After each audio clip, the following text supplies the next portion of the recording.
तुम्हाला या अवस्थेत सोडून आमचं पाऊल निघत नाहीये सई. पण जावं लागेल असंच ना. माझी काहीही तक्रार नाही.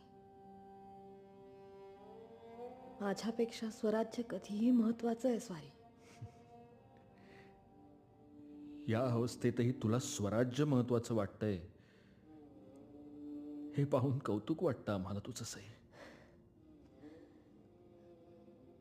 आपलं लगीन झालं तेव्हा आपण दोघेही लहान होतो, पण तेव्हाही मी हे ओळखलं होतं की या माणसाची स्वप्न खूप वेगळी आणि मोठी आहेत. मग मी ठरवलं, तुमच्या वाटेतला अडथळा न होता त्याच वाटेवर तुमची सावली बनून जगायचं. पण नियतीला ते मान्य नसावं.